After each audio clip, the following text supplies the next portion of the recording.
Day one of Broncos training camp is in the books. Let's go over what we've learned.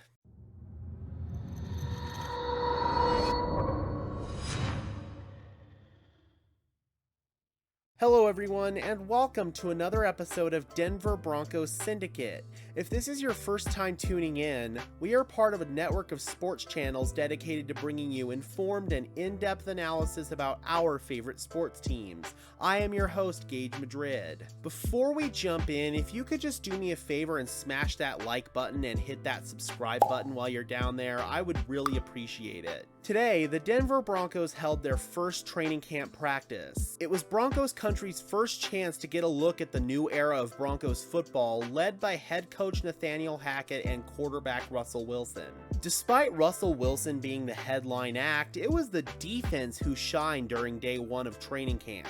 That doesn't really come as much of a surprise, as it usually takes the offensive unit at least a couple of days into camp to get fully in sync. On top of that, our offensive players are in the midst of learning a new scheme led by a new offensive play caller and quarterback, so the defense, which is running the same scheme as last season, should automatically have the leg up. The Broncos' pass rush was consistently in Wilson's face, as players such as Malik Reed and Draymond Jones consistently made their presence known on the D-line today. Second-round rookie Nick Benito also had some nice plays today. I think back to one rep where he completely walked Ben Braden, who was playing left tackle, into the back of Brett Rippon. The secondary also showed out today. Justin Simmons was his usual ball hawk self, coming away with 2 interceptions in today's practice. One was on a tipped ball by K'Wan Williams, and the other came on the last play of the game where he essentially stole the ball mid-air from Jerry Jeudy in the red zone. Other players who stood out in the secondary today include Ronald Darby,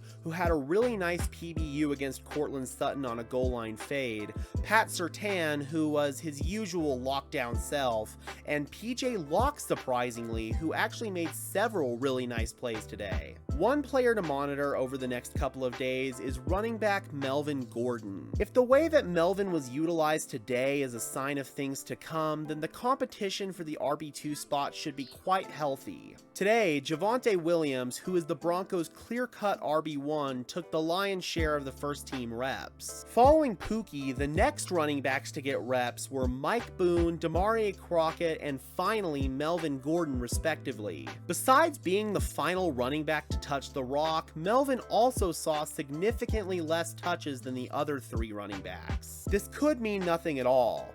Perhaps the team is just trying to keep Melvin's legs fresh and let the younger running backs take the early reps. Or this could be a sign of a much bigger issue. Melvin could possibly be dealing with an injury that the team is trying to keep quiet, or perhaps he could be in the proverbial doghouse and the team is really going to make him earn that RB2 spot. Although it is likely that the team is just trying to keep him fresh, the way that they manage his workload as we continue on into training camp should shed some more light onto this situation. We also got some injury updates today, and unfortunately, the Broncos suffered yet another ailment amongst the right tackle competition. Prior to the beginning of practice, it was announced that Tom Compton would be placed on the physically unable to perform list after having a procedure on his back.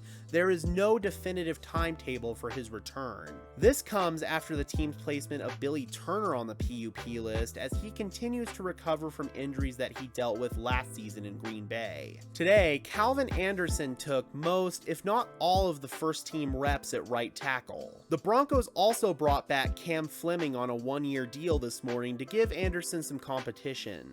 This is likely an indication that neither Turner nor Compton will be ready to go anytime soon. The right tackle situation for the Broncos is definitely a cause for concern.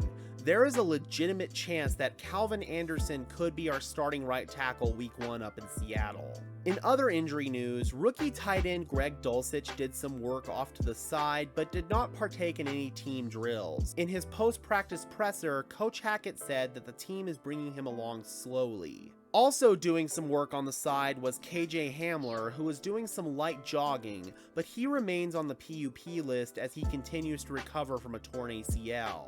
The team still remains optimistic that Hamler will be ready to go for week 1, but expectations should be tempered for him, as it usually takes at least a year for speed guys coming off an ACL tear to return to full strength. So those are the main takeaways from Broncos training camp. It sure is nice to have football back. After about a month of not having much to talk about, the past couple of days have been a treasure trove of information.